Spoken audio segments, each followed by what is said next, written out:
अस्सलामुअलैकुम dear friends, आप मेरे चैनल पर पहली बार आए हैं तो मेरे चैनल को ज़्यादा से ज़्यादा सब्सक्राइब करें, लाइक शेयर और कमेंट करें।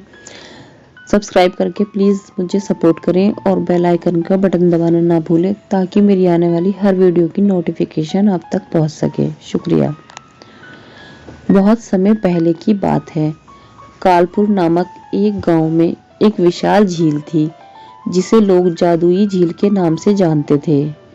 किंवदंतियों के अनुसार इस झील में कई रहस्य छुपे हुए थे। एक दिन गांव के एक बहादुर युवक रोहित ने ठान लिया कि वह इस झील का रहस्य सुलझाकर ही रहेगा। उसने अपने साहसिक कार्य की शुरुआत की और झील के किनारे पहुंच गया।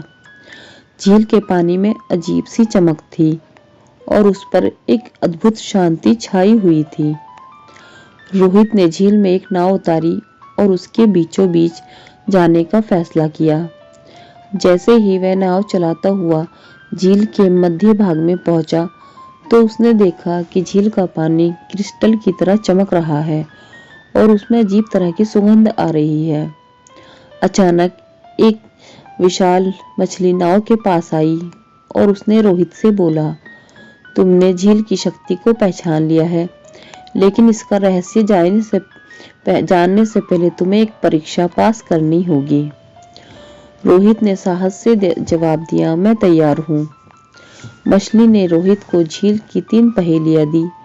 रोहित ने बुद्धि और चतुराई से सभी पहेलियों का हल खोज लिया और आखिर में झील ने अपने सबसे बड़े रहस्य साझा किया। यह एक प्रवेश द्वार था, एक ऐसे प्राचीन खजाने का जो ज्ञान और बुद्धि से भरा हुआ था, ना कि सोने और हीरे से। रोहित ने इस ज्ञान को अपने गांव वालों के साथ साझा किया और जल्द ही कालपुर ज्ञान और समृद्धि की भूमि बन गया। तब से जादुई झील का रहस्य सिर्फ एक किंवदंती नहीं बल्कि एक सच्चाई बन गया है। फ्रेंड्स, आपको मेरी कहानी पसंद आई है तो मेरे चैनल को सब्सक्राइब करें, लाइक शेयर और कमेंट करें। किसी अनजाने और दूर दराज के जंगल में एक सुनसान रास्ते पर 4 बच्चे राजू, सीमा, गोपू और मीना बहुत ही खोजी दिल के साथ चल रहे थे। उनकी उत्सुकता उन्हें जंगल के भीतर एक अनजानी जगह की ओर ले गई जिसे गुप्त जंगल कहा जाता था। इस जंगल के बारे में गांव के बुजुर्ग भी बस कहानियां ही सुनाया करते थे। जैसे जैसे वे आगे बढ़े, मीना ने जमीन पर कुछ चमकते हुए पत्थरों को देखा। वे पत्थर वास्तव में रंगीन क्रिस्टल थे। राजू ने एक पत्थर उठाया और ध्यान से देखा। तभी जरा सी ढिलाई और वह क्रिस्टल चमकते हुए प्राचीन द्वार की ओर इशारा करने लगा। बच्चों की जिज्ञासा का कोई ठिकाना नहीं रहा। वे उस द्वार की ओर बढ़ने लगे। द्वार पर पहुंचकर उन्होंने देखा कि वह बंद था। उस पर कुछ पहेलियां लिखी हुई थी। गोपू, जो रहस्यों का मास्टर था, उसने चुटकियों में उन पहेलियों का हल कर दिया। जैसे ही उन्होंने सही जवाब बोला, द्वार धीरे धीरे खुलने लगा। द्वार के उस पार उन्होंने जो देखा वो अद्भुत था। एक खूबसूरत सुनहरा वाटिका जिसमें चिड़ियों का चहचहाना, फूलों की महक और निर्मल हवा थी। राजू और सीमा उस वाटिका में खेलने लगे, जबकि गोपू और मीना ने उस जगह की ओर खोज शुरू कर दी।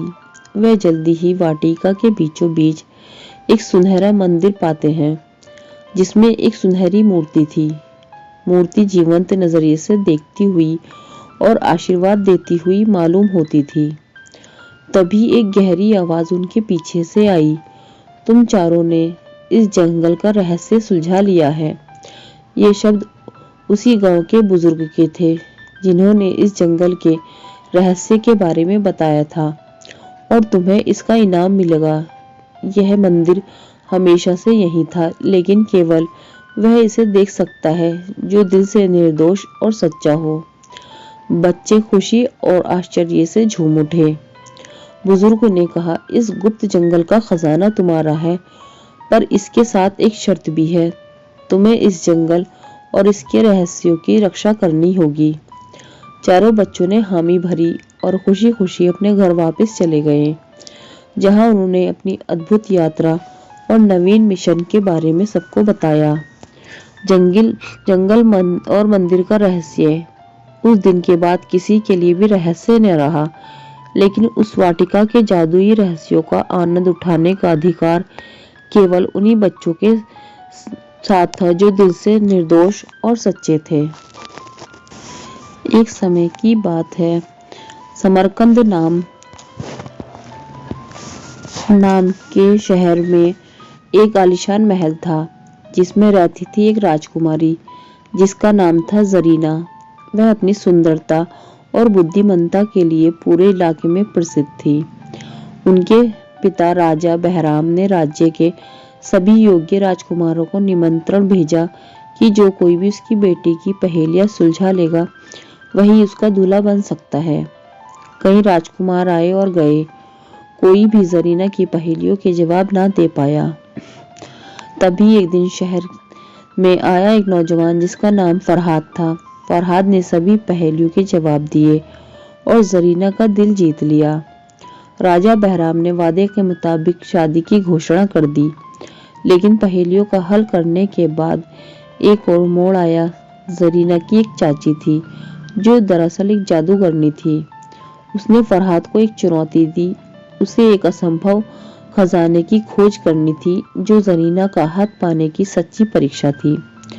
इस खजाने की तलाश में फरहाद ने राज्य भर की यात्रा की। उसने राक्षसों से लड़ा, जादुई जीवों का सामना किया और छिपे हुए खजाने की खोज में समुद्री डाकुओं के झांसे से भी बचा। आखिरकार एक परी ने उसे रहस्य का हल बताया। वास्तविक खजाना तो तुम्हारी निष्ठा और प्रेम है, जो जरीना के हृदय को छू लेगा। जब फरहाद वापस लौटा, उसने भी सभी कठिनाइयों और यात्रा के अनुभवों को राजकुमारी के सामने रखा। जरीना और राजा यह सुनकर बहुत प्रभावित हुए और राजकुमारी ने आखिरकार फरहाद को अपना दिल दे दिया। जादूगरनी चाची को उनकी नेक इरादों का एहसास हुआ और उसने अपना मंत्र मोड़ लिया। राजकुमारी जरीना और फरहाद की शादी धूमधाम से हुई और इस प्रेम कहानी को समरकंद का हर घर में गाया जाता है। वे हमेशा खुशी खुशी रहे और उनकी प्रेम कहानी आज भी आलीशान महल की चमकती दीवारों से सुनाई देती है। फ्रेंड्स, आपको मेरी कहानी पसंद आई है तो मेरे चैनल को सब्सक्राइब करें, लाइक, शेयर और कमेंट करें। मेरी कहानी सुनने के लिए आपका